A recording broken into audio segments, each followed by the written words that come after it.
got me? You got me? Happy Easter, y'all look good. Oh, you look good. I can promise you one thing. We are not normally this bougie. Right? So in the words of my friend Don Henley, welcome to the Hotel California. Check out any time you like, but you can never leave. But so glad that you are here. Actually, this is not the most awkward time I've spent in a hotel. That actually happened 4 years ago to me. I was invited to go stay with some friends out of state who were visiting Vegas. And they were staying at the Cosmopolitan. And they invited us to come out. Local Vegas people. Swanky joint, right? Nice place. All right, so they invited us to come to the Cosmopolitan. It's going to work out great because it's over spring break. And we were already going to be camping in Joshua Tree. And so my family leaves and we go on spring break and we spend 3 days camping in the desert. And I mentioned this a couple of weeks ago. If you ever get the chance to camp in the desert, pass. It's hot. Steve, I love you, but it's hot and it's dirty. And then it's cold and it's dirty. But we made it. We actually had a great time. We love camping in Joshua Tree, but we made it after 3 days and we headed to Vegas to the Cosmopolitan. And I somehow don't know how to park when I get there. And in true Sean fashion, I wind up in valet. And I pull this desert dirty 2012 Chrysler minivan next to a lime green Lamborghini. And this fella in a real nice suit, he comes out and he opens my door, and normally they say, "Are you checking in?" And this guy said, "Are you checking in?" I said, "Yeah, buddy." And my five get out of this van and we smell like campfire and porta-john, man. It's rough. And there are people everywhere. And there's a crowd of people now lined up behind us, and so we're rushing to get out. And I make the mistake of opening the back of my minivan, and 3 days of camping just lands out in the middle of valet, and a cloud of dust scatters from it. Dirty tents, dirty sleeping bags. And then my cooler falls and hits the ground, and 2 Miller Lights go rolling in opposite directions. And more guys in suits are now chasing the beer, and somehow we've become the hottest new show in Vegas because everyone is watching this disaster. My wife is mortified and she just disappears. So it's me in the suits. And we're putting dirty bags on this buggy, and we get done and they're just kind of standing there looking at me, and it dawns on me, oh, you want paid for having endured this. And of course I have no cash on me, and so I offered them the beer that they chased down. And they didn't want that. Unfortunately for me, there's a cash machine everywhere in Vegas, and so I got to be as generous with those guys as I could. And my wife and kids hid in the bathroom until I was able to check us into the Cosmopolitan. And I tell you that story because on a morning like this, in a service like this, sometimes it is easy to feel out of place, man. Like, what am I even doing here? Like, this is awkward. And trust me, I've been here, and I've been there, and I know on behalf of Mission City Church and the people that call it home, you are welcome here, and we're glad that you are here this morning.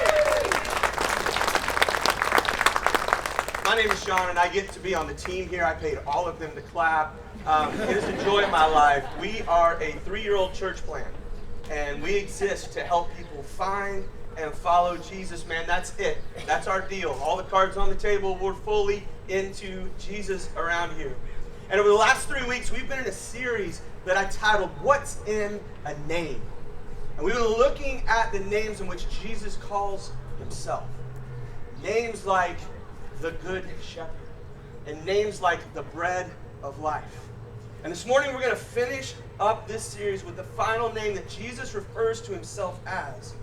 And in a conversation with one of his closest friends, Jesus makes this unique declaration about himself. And he says, I am the resurrection and the life.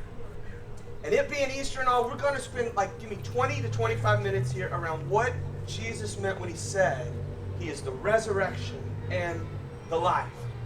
And so context this morning, Jesus is this Jewish teacher who is gaining popularity by saying and doing some real head-tilting things.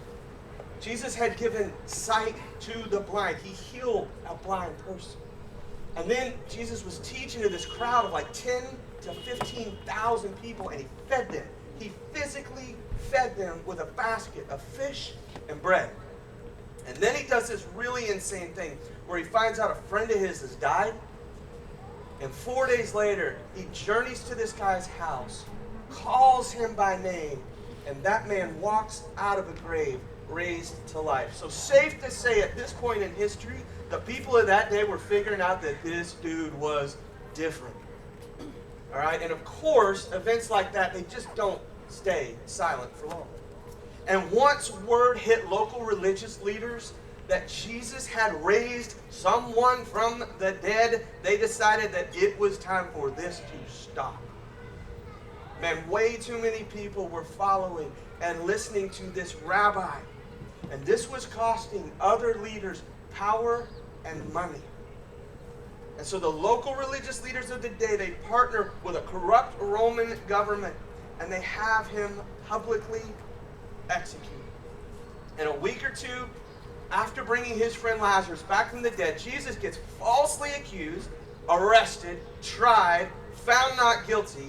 But the crowd that had gathered that day threatens to riot and refuses that verdict. And so Rome, who has no problem with capital punishment, agreed to the public execution of Jesus, and they crucify him on a wooden cross next to two thieves, and then he is buried. And that's the context for where we are this morning. And so like Aaron said, if you scan your QR code on your sermon notes, or if you have a Bible or a Bible app, I want to invite you to Luke 24. If you don't have a Bible and you want one, we would love to give you one. Put you one in your hand, see the tent on the way out, tell them it's on me. We'll give you a Bible. But Luke 24, starting in verse 1, I want us to read this together. It says this: on the first day of the week, very early in the morning, the women took the spices they had prepared, and they went to the tomb. They found the stone and rolled away from the tomb, but when they entered, they did not find the body of the Lord Jesus. And while they were wondering about this, suddenly two men in clothes that gleamed like lightning stood beside them. And in their fright, the women bowed down with their faces to the ground. The men said to them, "Why do you look for the living among the dead? He is not here. He has risen. Remember how he told you while he was still with you in Galilee, the Son of Man must be delivered over to the hands of sinners, be crucified, and on the third day be raised again." And then they remembered his words. And so that's it. That's the story. That's the historical account in which all of Christianity hinges upon.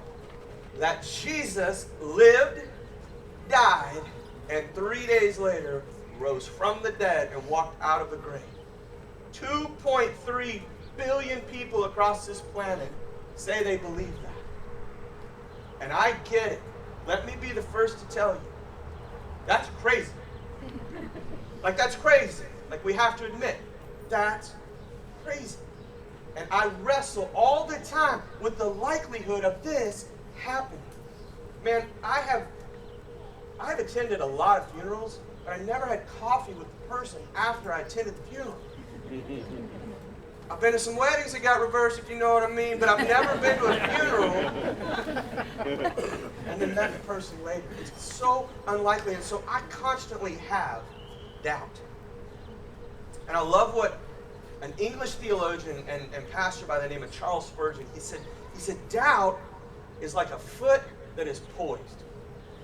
It is poised to go forward or backward into faith. And I'm actually good with doubt. I'm okay with doubt because doubt has actually propelled me more into faith. And so yes, I've spent a better part of my life with a foot in the air around this particular event because of its significance to the world and then to my life. And this morning, I want to give you 3 reasons why I believe that this really happened. 3 reasons that have propelled me forward into faith around how I believe the resurrection was even possible or how that happened. And number 1 is just simply there were eyewitnesses.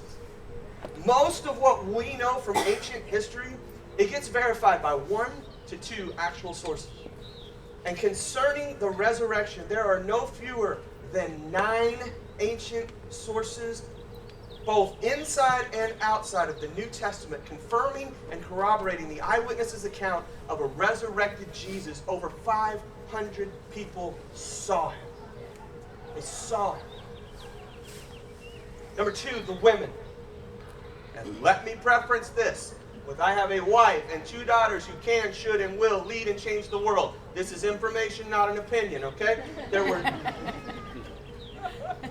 Sorry. Don't email me. All 4 gospel writers say that it was women who were the first ones to account for an empty tomb. In fact, let's just make some noise if the women preached the resurrection first. How about that? How about that? Women preached the resurrection first. But the fact that all 4 gospel writers use this account doesn't make sense, because at that time the testimony of women, wrong as it is, would not have been allowed in a court of law. And so if these 4 writers are trying to help their case, it doesn't make sense that they would use the testimony of women. They were way more concerned with truth than they were societal norms. And then finally, what it cost these writers. Out of the 4 gospel writers, Matthew, Mark, Luke, and John, 3 of them would go on to die for what they had written. And the 4th one would die in prison because of the fact that they wrote it and they wouldn't stop talking about it. Theologian Vernon Ground said the disciples were previously doubters and they were cowards. But for now they had become courageous witnesses. And it was French philosopher Pascal who once remarked, I believe those witnesses were willing to get their throats cut. People don't die for a self-concocted lie. These apostles were willing to die as martyrs, not because they had made up a story, but because they had met a risen Christ. And that fact transformed them. Man, there was simply too much at stake. They had watched him die. 3 days later, he was alive again, and the fact that they wrote it down would cost them their life. I know no one who would die for a lie, let alone 4 people. Former Chicago Tribune writer and now author Lee Strobel, referring to all of this information, he says, it is like an avalanche of historical data that surrounds the evidence of the resurrection. And a question that we ask a lot around Mission City is this, is what if? What if this happened? What if this is true? If this is true, then what does it mean for me? How does that change my Sunday 2022? And I'm so glad you asked. If the resurrection is true, I believe it means 2 things. Number 1, I believe it means that God has the final say. Some of us have been putting a period where God has placed a comma in your life. We make failure final. And I know what it took for some of you to walk up here today. I do. I've heard you tell me you don't want me in church. Man, the roof is going to fall in. You don't want to know what I have done. And here's what I want you to know. The night that Jesus was arrested, most of his friends left him and abandoned him, and they failed him. Peter, one of Jesus' best friends, he outright lies 3 times about even knowing him. He says, I have no idea who that is. Can you imagine in your greatest time of need, your best friend walking out on you? And when Jesus rose from the dead, he goes and he finds his friends who have left him and abandoned him, those friends who failed him. He finds them. And he doesn't make a speech. He doesn't make a scene. He makes breakfast. He gathers on the shore while his friends are out fishing. And he makes breakfast. And he calls out to his friends. And in John 21:12, It says, back from the dead, Jesus calls out and invites them in to breakfast. And I love the next verse. It says, none of them dared ask who that was. They knew it was Jesus.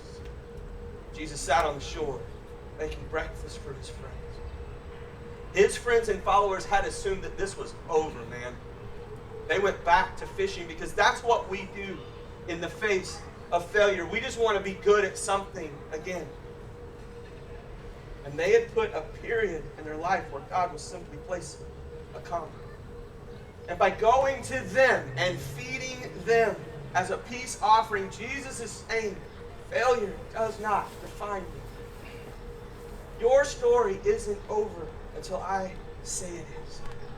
And maybe this morning, if you came for no other reason, you just need to hear that. That failure isn't final. Do not give up on yourself. It doesn't have to be final. The resurrection means that God has the final say over failure, and it means that God has the final say over death. Man, the hardest and scariest part of life is death. And the finality of it is overwhelming, and the grief that we feel in those moments, it gets so heavy and so real. And moments before Jesus calls his friend Lazarus from the dead, in John 11:35, it says that Jesus wept. Jesus knew he was going to raise Lazarus from the dead. But still in that moment, he knew the power that death would have over every one of us. And he feels the pain and the sorrow of loss that all of us someday have or will feel when it comes to death. But then he stands up and he calls his friend out of the grave, proving to the world that God has the final say, even in death. I want you to listen to what author and podcaster Lisa Whittle said about this. She said, you don't know the end of the story yet. Don't assume you know what God is doing with the things that don't make sense. Don't write off your pain as pointless. Tears are getting the trauma and the toxicity out, so don't deny them. The last 2 years have been a lot on even the strongest person, and you weren't meant to carry the burdens of your life or the world. And so if the resurrection is true, then that means that God has the final say in our failure and in death. If Jesus walked out of the grave, then that means what he has said is true. And Jesus has said that I am the resurrection and the life. He is the source of life. And all that is in him is life. And can I just tell you all how much I love living here? Would you look at this, man? Are you kidding me? I love living here. And I have gotten to paddle in the waters of East Beach. And I have very, very poorly surfed the waves at Ledbetter. I have hiked those coastal mountains. I have drank the beer from the Funk Zone. I have sung at the top of my lungs at the bowl with my friends. I have camped in the beauty of Big Sur. I've stood on the valley floor of Yosemite. I've swam in June Lake, and I've been to the top of Mammoth. I've sat behind home plate at Dodger Stadium, and I've seen the fireworks at Disneyland. I watched my son play baseball at McKenzie Park, and I've kissed my wife in the Rose Garden. And there is nothing wrong or evil about any of those things. In fact, I'll continue to do those things, but what I will not do is find purpose in any of them. There is no life beyond what I can experience in those moments. It's absent of purpose. And if I'm not careful, I'll just keep spending and chasing experience after experience, only serving myself and my family. And my favorite verse in the resurrection story is when the angels meet Mary and Martha in an empty tomb and they ask them, why are you looking for the living among the dead? And I chase experience after experience looking for the living among things that are dead that will never give me purpose. We are a people longing for purpose. Once those close to Jesus saw with their own eyes and believed that the resurrection was true, their lives were changed forever.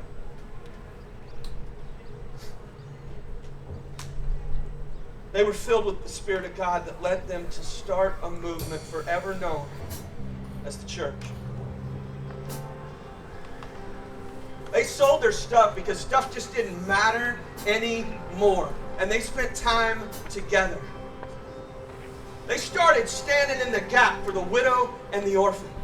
And they unleashed a revolution of love that this world has never seen since. And they didn't give a rip about which political party was in power because they had watched kings and leaders come and die. But the one they were following, he was different. And his words would be pressed on their hearts. Words like forgiveness and patience. Words like kindness and grace. Their contentment wasn't contingent on a certain number in a bank account. In fact, they found joy in suffering. And they called themselves blessed. Blessed to carry the name of the one who had called them by their name and told them, this group of degenerate fishermen, that they would be his witnesses all across the world. And they would go on to plant churches, and they would train leaders, and they would pursue the marginalized. And those believing in the resurrection would come to be known as people of the way. They stood out not because of the things they were standing against, but they stood out for what they were clearly standing for. And they were filled with purpose so strong and so clear that the ripple effects have traveled over 7,000 miles and 2,000 years to this very moment that we call the church. And death is not the end. Failure is not final, because Jesus is the resurrection and the life. And in him there is life. And this morning, I just want us to celebrate that in worship. We're going to sing a song that says, he turns graves into gardens. And he turns bones into armies, and he brings things back to life. He fills us with purpose. And I've got people that are going to meet you down here. If you want to pray with someone, or you just want to celebrate what God's doing in your life, or you want to say, hey, I want to know what that looks like, I'm going to invite you to come down front. I'm going to invite you to be bold and step out. I'll follow him. And so will you stand on your feet this morning? And you can go to your worship guide. We're going to sing this song together in worship. And our team will be down front. We'd love to meet you and pray with you. So excited that you are here this morning. Happy Easter. He is the resurrection and the life. Let's celebrate him together.